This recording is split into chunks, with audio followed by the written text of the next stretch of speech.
আচ্ছা আপু, আপনার বাচ্চা জ্বর নিয়ে আপনি কিভাবে আমাদের এখানে আসলেন? আমি জ্বর নিয়ে আমার বাচ্চা 3 দিন ধরে জ্বর ছিল। আচ্ছা। কক্সবাজার ডাক্তার দুইটা দেখাচ্ছি, তারপরে ভালো নয় দাই বারবার নিতে গিয়ে আব্বুর পথে আগে গিয়ে এটা প্রচুর জ্বর, বাচ্চা ভালো নয়। আবার সকরে ডাক্তার দেখাইলাম, তিনও ভালো না ভালো রেজাল্ট। আবার চট্টগ্রাম মেডিকেল হাসপাতালে গিয়েছিলাম, এখানে পরীক্ষা দিছে, রিপোর্ট ভালো আসে নাই। তারপরে আবার বাপের বাড়ি আইরে মনিরুল্লাহ স্যারের সাথে দেখা করছি, এখানে ভর্তি দিছে আমাকে। ভর্তি দেওয়ার পরে অনেক পরীক্ষা দিছে, আমার বাচ্চা থেকে ম্যালেরিয়া রোগ ধরা খাইছে। চিকিৎসা করছে ভালো, আমার বাচ্চা থেকে ভালো লাগছে এই চিকিৎসা খাই, আল্লাহর রহমতে। বাচ্চা আমি আজকে করে নিয়েছি, আমার বাচ্চার অনেক ভালো লাগতেছে, খাবার খাচ্ছে, হাসি দেখতেছি, খেলছে। স্যারকে অনেক অনেক ভালো, সবাইকে অনেক ধন্যবাদ। আমার বাচ্চা ভালো হয়েছে এই জন্য মনির স্যারকে। প্রিয় ভিউয়ার্স, আসসালামু আলাইকুম। আজকে আমি একটা রোগী সম্পর্কে আপনাদেরকে সংক্ষেপে একটা ধারণা দেব, যেটা ম্যালেরিয়া সম্পর্কিত। তো আমার চেম্বারে একটা রোগী আসে, নাম তার আয়ান, 15 মাস বয়স, 7.5 কেজি ওজন। সে আসে প্রায় 3 সপ্তাহ জ্বর নিয়ে আমার চেম্বারে আসে। আমার চেম্বারে আসার আগে সে উপজেলা লেভেলে একজন বিশেষজ্ঞ ডাক্তার দেখায়, আবার সে জেলা পর্যায়ে, বিভাগীয় পর্যায়ে গিয়ে একটা টার্সিয়ারি সেন্টারে ভর্তি হয় এবং সেখানেও একজন প্রাইভেট ডাক্তার দেখাইছিলেন ভর্তি হওয়ার আগে। তো 3 সপ্তাহের মধ্যে রোগীর কোনো উন্নতি না হওয়াতে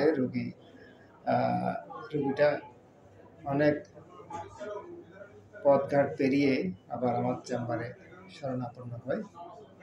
আমরা তাকে ভর্তি দিলাম এবং প্রয়োজনীয় পরীক্ষা নিরীক্ষা দিলাম।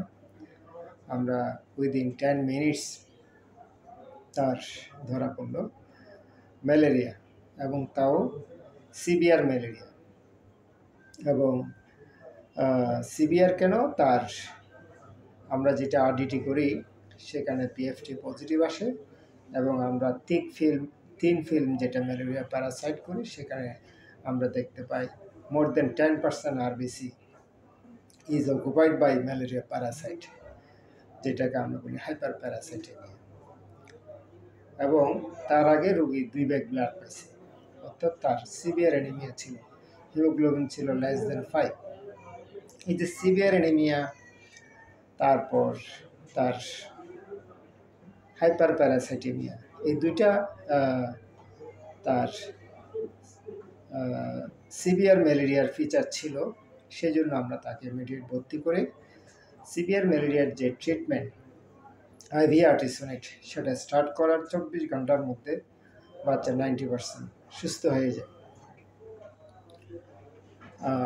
তারপর আমরা তাকে ওরাল যেটা ট্যাবলেট দিয়ে আমরা অ্যাসিটি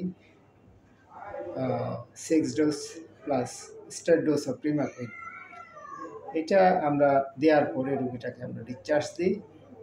আজকে সকালে 28 জুলাই তাকে আমরা ডিসচার্জ দিই। হাসি মুখে সে ডিসচার্জ নিয়েছে। তো আমি যেটা বলতে চাচ্ছিলাম সেটা হলো, এই যে ম্যালেরিয়া এন্ডেমিক এরিয়াতে আমরা যেটা বলি, ম্যালেরিয়া আমাদের সারা বছরেই ম্যালেরিয়া কম বেশি হচ্ছে, সেজন্য আমরা বলি এটাকে এন্ডেমিক। আর আমরা ম্যালেরিয়ার জোনের মধ্যে বাস করি, বিশেষ করে চট্টগ্রাম, বৃহত্তর চট্টগ্রাম, কক্সবাজার, হিল ট্র্যাক্স, এগুলা ম্যালেরিয়া প্রবণ এলাকা, আর সিলেটের ওদিকে কিছু অঞ্চল। তো আমরা যেহেতু ম্যালেরিয়া প্রবণ এলাকায় থাকি, আমাদের কোনো জ্বরের রোগী আসলে তার যদি আদার কোনো ডায়াগনোসিস আমরা নিশ্চিত হতে না পারি, সেক্ষেত্রে আমরা ম্যালেরিয়াটা সাসপেক্ট করতে পারি এবং তাকে আর্লি ডায়াগনোসিস করে প্রম্পট ট্রিটমেন্টের আওতায় আনতে পারি। না হলে আমরা যদি এই বাচ্চাটা ক্ষুধায় না করুক, কিছুদিনের মধ্যে আমরা তাকে হারাতাম যদি এই ট্রিটমেন্টটা যদি সে না পেত। হ্যাঁ, হায়াত মতো আল্লাহর হাতে, তবে এটা হলো পসিবিলিটি ছিল আর কি। তো এই ট্রিটমেন্ট, রোগীর ট্রিটমেন্ট পেতে আমরা উপজেলা স্বাস্থ্য কর্মকর্তা ডাক্তার মুজিবুর রহমান এবং 1 লাখ এর যে কর্মকর্তা মিস্টার জাহিদ, ওনাদের সরাসরি এবং প্রত্যক্ষ সহযোগিতা আমরা পেয়েছি। এই জন্য তাদেরকেও আমি আপনাদের সামনে ধন্যবাদ জ্ঞাপন করছি। আল্লাহ হাফেজ।